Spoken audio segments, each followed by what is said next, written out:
నమస్తే, welcome to eagle media. నేను మీ anchor Chandrika.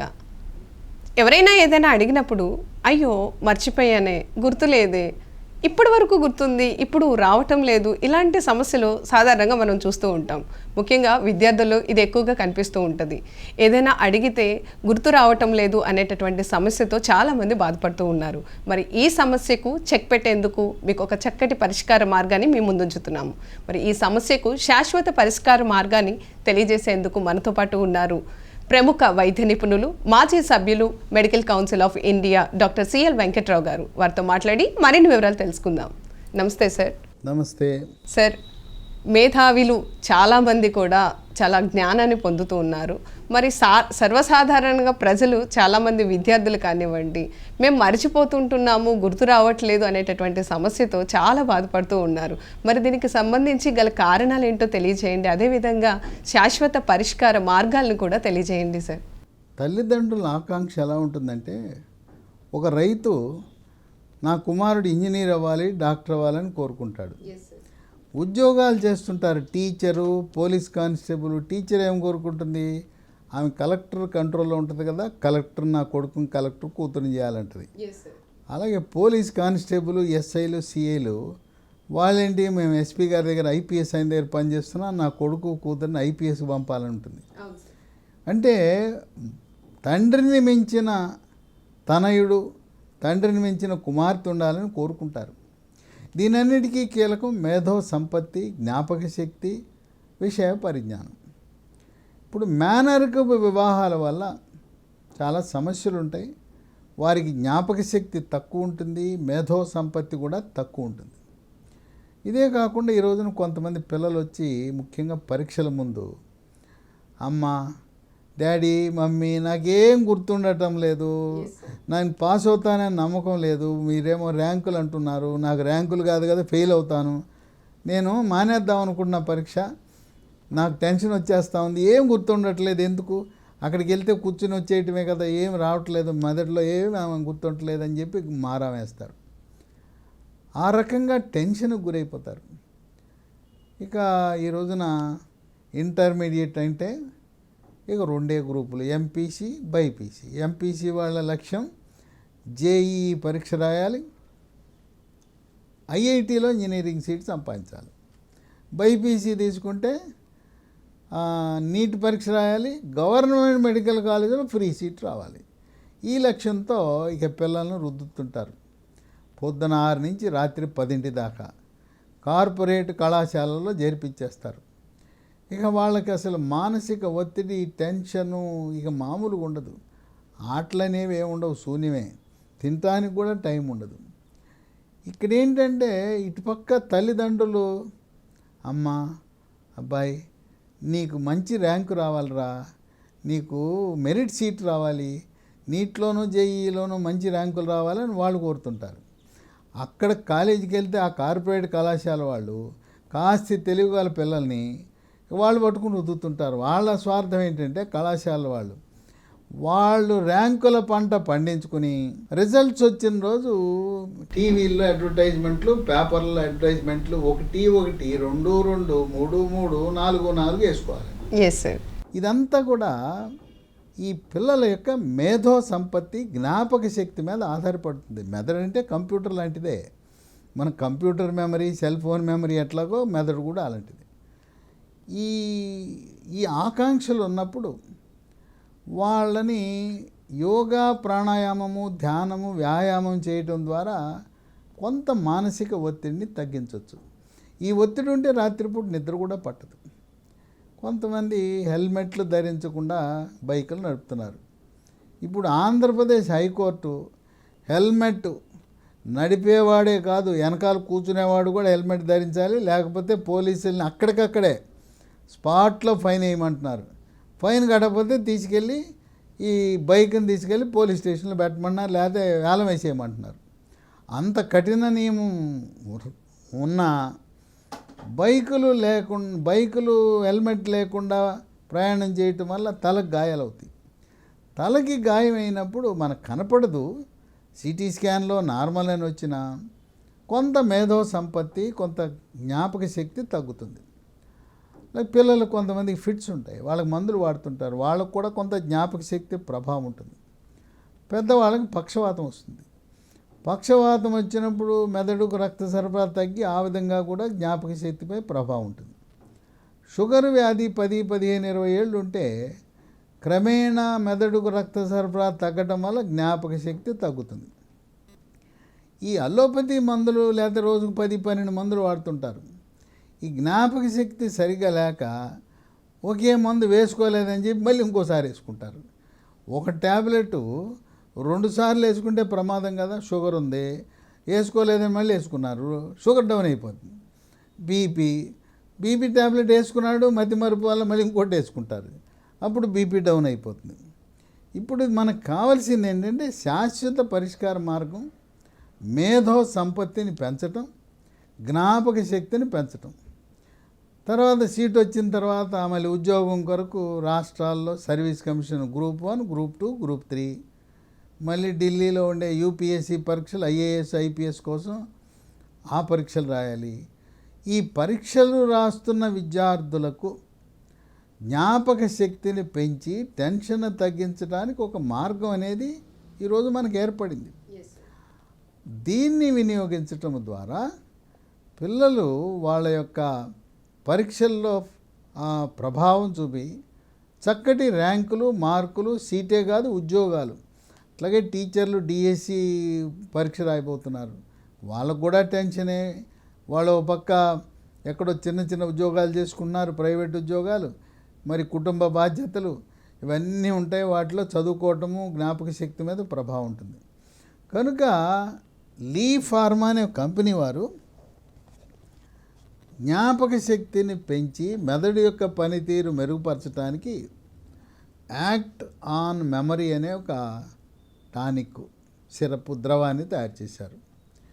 విశేషం ఏంటంటే దీంట్లో ఏ రసాయనాలు ఉండవు. దీంట్లో 14 రకాల ప్రకృతి ప్రసాదించిన పదార్థాలే ఉంటాయి. ఏముంటాయి? 1 అశ్వగంధ, 2 జ్యోతిష్మతి, 3 సరస్వతి ఆకు. చాలామందికి తెలుసు, మనం సరస్వతి ఆకు నవిలితే జ్ఞాపక శక్తి పెరుగుతుందని చెప్తుంటారు, కొంతమంది నవిలేస్తుంటారు. మీకు సరస్వతి ఆకు లభిస్తే పొద్దున 1, 2 ఆకులు నవలండి, మళ్ళీ రాత్రి 2 నవలండి, మంచి ఫలితాలు ఉంటాయి. పేరులోనే ఉంది కదా సరస్వతి. ఆ సరస్వతి ఆకు నవిలితే మీకు జ్ఞాపక శక్తి పెరుగుతుంది. ఇక 4 అతి మధురం, 5 తిప్పతీగ, 6 శంఖపుష్పి, 7 కరివేపాకు. చాలామంది పెద్దవాళ్ళు, పిల్లలు కరివేపాకు కూరలో రాగానే తీసి పక్కన పెడతారు. కాడను తీసేయాలి, ఆకులు తినాలి. కరివేపాకు ఆకులను చారులో వచ్చిన చింతపండు చారు, పప్పు చారు, సాంబారు, కూరలో ఆకు తినాలి, కాడ తీసేయండి. ఈ ఆకులలో మీకు తెలవదు ఏంటంటే కరివేపాకులో జ్ఞాపక శక్తిని పెంచే గుణం కూడా ఉంది. నేను ఆకులు వదిలిపెట్టిన కరివేపాకు ఎక్కడ కనపడి తింటాను.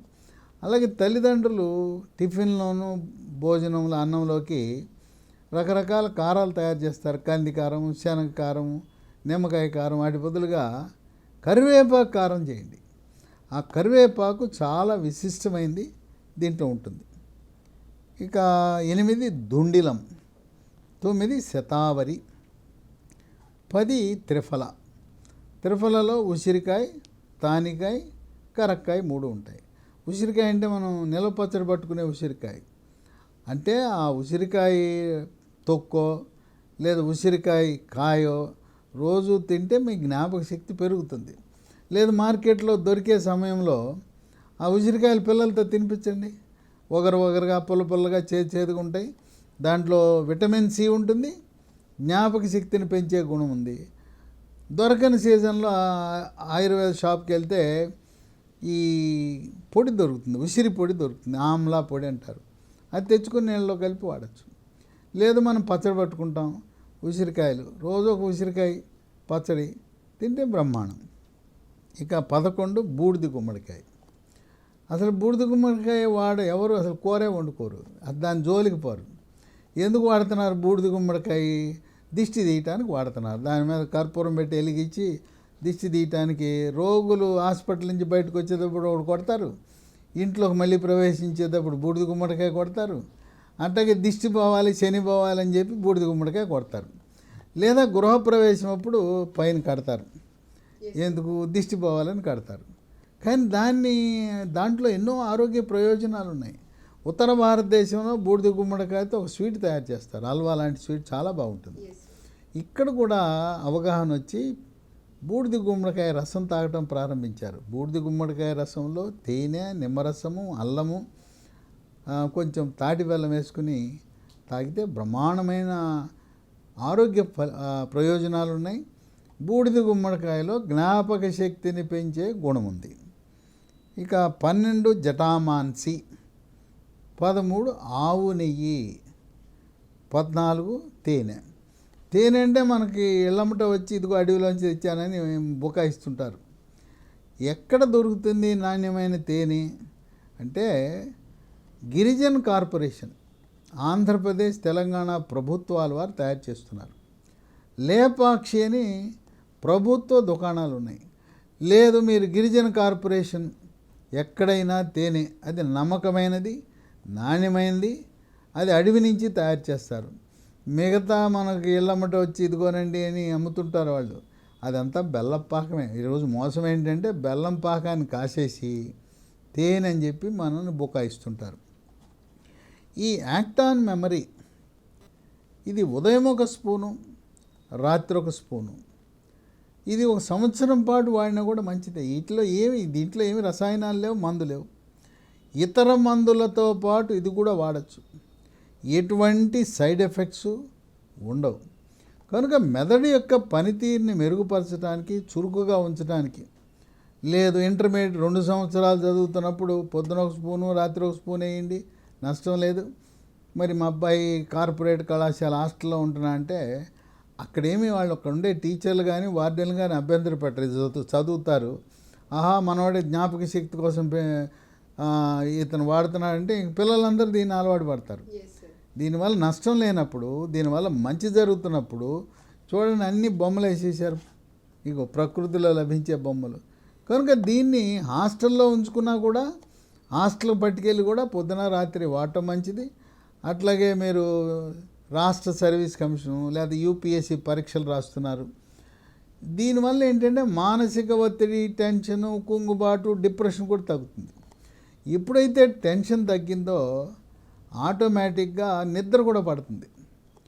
పరీక్ష రేపు అనగా ముందు రోజు రాత్రి 9, 10 పడుకోండి.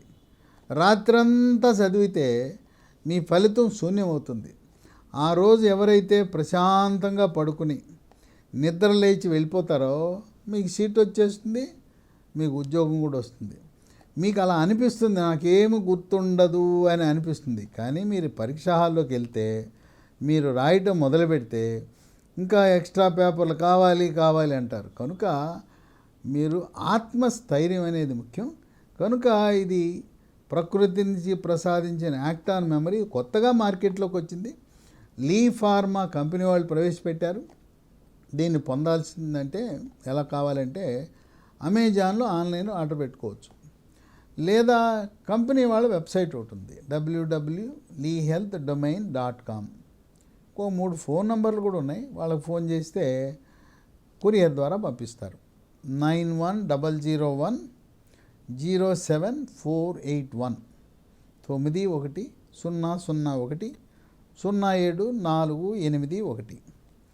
8977030218 9502897374. కనుక ఇది పిల్లలే కాదు, మరి పరీక్షలు రాసేవాళ్లే కాదు, పెద్దవాళ్ళు కూడా నాకేం గుర్తుండట్లేదు అనుకుంటున్న వాళ్ళు కొన్నిసార్లు తాళం చెవులు, బీరువా తాళం చెవులు ఎక్కడ పెట్టారో మర్చిపోతారు, కారు తాళం చెవి ఎక్కడ పెట్టారో మర్చిపోతారు, చివరికి సెల్ ఫోన్ కూడా ఎక్కడ పెట్టేస్తాం మర్చిపోతాం. ముఖ్యంగా ఈ మందులు వాడేటప్పుడు ఒకసారి వేసుకున్నాక రెండోసారి వేసుకుంటే ప్రమాదం. అందువల్ల మెదడు కొంచెము డల్గా ఉందనుకున్న వాళ్ళు, తర్వాత అల్జీమర్స్ అని వస్తుంది 50 ఏళ్ళు దాటితే, మతిమరుపు వ్యాధి. ఎవరికైతే మీకు సరిగా గుర్తుండటం లేదనుకుంటున్నారో పెద్దవాళ్ళు కూడా రోజువారీగా దీన్ని వాడినా నష్టం లేదు. ఇవన్నీ కూడా దీంట్లో కెమికల్స్ లేవు, ప్రకృతి ప్రసాదించిన వస్తువులే. దానివల్ల మీ మెదడుకు రక్త సరఫరానే కాకుండా ఆరోగ్యంగా, ఉత్సాహంగా, ఉల్లాసంగా, జ్ఞాపక శక్తి, మేధో సంపత్తి, గాఢమైన నిద్ర అవన్నీ మన సొంతం అవుతాయి. Yes sir. చూశారు కదండి, జ్ఞాపక శక్తి సమస్యతో బాధపడే వారికి డాక్టర్ గారు చెప్పినటువంటి సూచనలు, సలహాలను పాటిస్తూ జ్ఞాపక శక్తిని, మేధో శక్తిని పెంపొందించుకోండి. డాక్టర్ గారు జ్ఞాపక శక్తి సమస్యతో బాధపడే వారికి శాశ్వత పరిష్కార మార్గాలను తెలియజేశారు. ధన్యవాదాలు sir. Thanks for watching eagle media. Do watch and subscribe eagle media. Like and subscribe Eagle Media Works.